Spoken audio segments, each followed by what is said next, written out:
natin balita. Queen of all media Chris Aquino and First Lady Liza Araneta Marcos were spotted together at the birthday outreach celebration of fashion designer Michael Leva.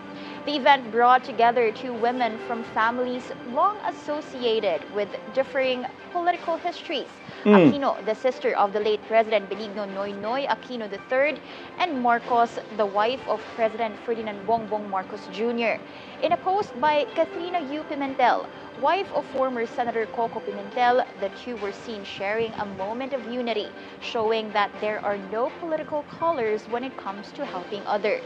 The rare encounter quickly gained attention online, with many praising the display of grace and kindness across political lines. No political color daw. Ano po, no political color? Dilaw na dilaw, yung dilaw na dilaw kayo. Yan ang totoong uniteam. Unitai, unipink. Grabe sila pala yung totoong uniteam talaga. O heto, magkasama. Ayan, anak ng kamote. Ito na ho talaga yung totoong uniteam. Legit, budol na budol. Grabe, no? Traidor na traidor. Hindi ba nasusuka yung mga dilawan dito?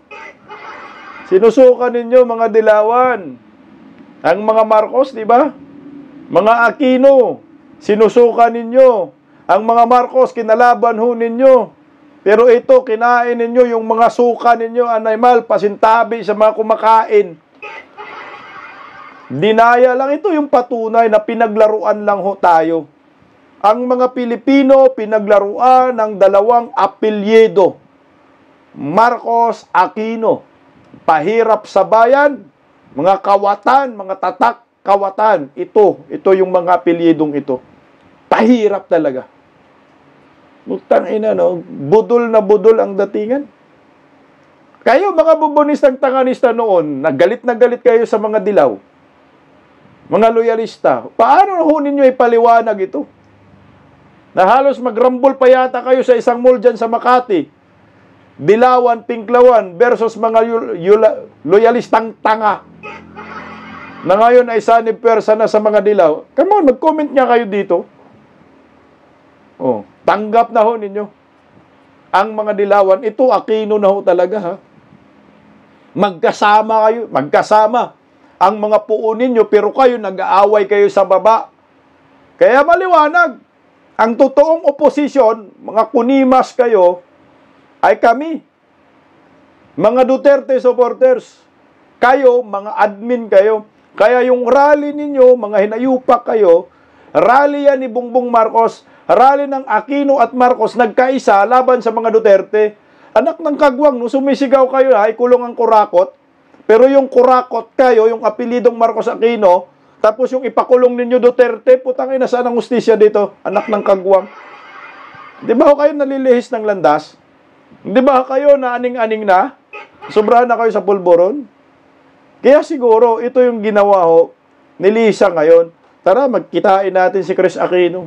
Ipakita natin sa lahat ng supporters natin, mga pinklawan, mga dilawan, mga komunista, na ang Marcos Aquino family na sumpa sa bayang ito, na sumpa sa bansang ito, ay magkasama na sila. Sila ang tunay na uniteam. Ito na ho yung nangyayari ngayon. Ano pa ba yan? Ito yung ebidensya, ito yung resibo na ginagago lang kayong mga dilawan, kayong mga pulawan, ginagago lang kayo ng amo ninyo na pinag-away-away kayo sa baba, pero at the end of the day, puta, nagyayakapan pala sila. Sila pala yung tunay nakakampi. Nagamit lang ang mga Duterte diehard supporters na winalis ang mga dilawan, winalis ang mga komunista. Putsang ina, ito pinabalik ninyo ngayon ang mga hinayupak na yan. Di ba noon, galit na galit yung mga loyalista sa Aquino, di ba? Parang isusumpa na ho ninyo eh. Itong mga Aquino eh. Pero wala kayong magawa dahil dinadrama-drama lang kayo. Pula at dilaw, salot sa lipunan.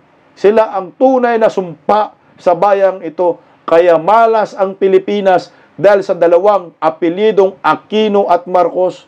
Nadagdagan ng Romualdez at ko, anak ng kagwang. Kasama pang Araneta. Dilaw na dilaw. Ito yung nangyayari ngayon. Pero pansinin nyo, medyo Sabi, parang pakitang tao lang daw si Lisa Marcos Dan, walang kulay-kulay. Oh. Kasi ang layo daw sa kay Chris Aquino. Tingnan mo naman, oh. Paano? Pag ilapit yan. Pag ilapit, magmukhang katulong si Lisa dyan. Tingnan mo, ha? Okay. Malayo daw, ito, mas malapit. Magmukhang katulong daw kasi si Lisa, kasi ang layo kay Chris Aquino. O paano to? Pinalapit natin, di nagmukhang katulong na talaga.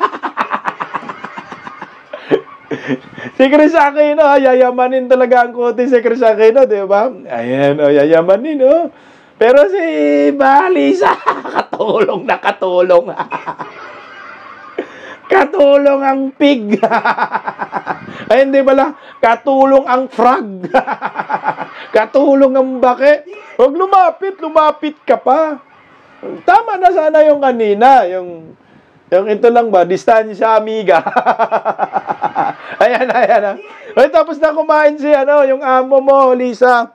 Ayan na, iligpit mo na yung mga plato dyan. Iyak na naman ang mga bubonistang tanganisa. Nagbuka kasi siyang katulong dyan, promise, ayan na, mga dilawan, mga pinklawan, mga hunyango kayo. Tunay na po sila na nagkakaisa unit team laban sa mga Duterte. Ang mga kawatan, nagsama-sama. Alam nyo, Chris Aquino, kabubuhay mo lang Nakipagkita ka kaagad kay Baki, ginulat mo ang taong bayan. Ginulat mo ang mga dilawan dito. Mga supporters mo ngayon naglupasaya. Dapat sana, Chris Aquino, huwag ka nang sumali sa politika. Huwag ka nang dumikit dito kay Lisa Marcos. O baka naman, malaki ang gastos ng Marcos admin sa pagpapagamot kay Chris Aquino. Baka lang hindi ko sinabi na meron. Baka. Na ngayon, ito, medyo gumaling na si Chris Aquino, siyempre, gusto makipagkita itong si Baki. Malay natin, no?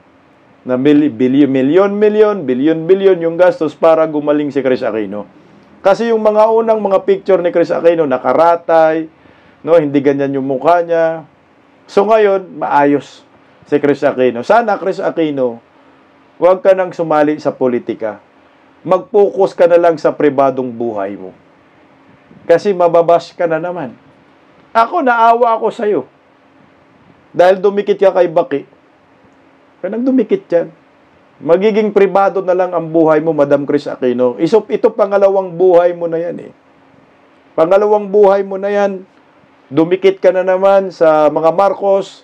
Ngayon, di namin maiwasan na ibabash ka. Baka madagdagan pa yung stress mo. Kasi galit kami sa mga Aquino, galit kami sa mga Marcos, galit kami sa mga Dilawan. Pero pag makita namin nandyan, putang ina, lalong manggalaiti kami sa galit. Lalo na ngayon, walang kwentang gobyerno, walang kwentang Pilipinas, kaliwat kanang kurakot ang ginawa.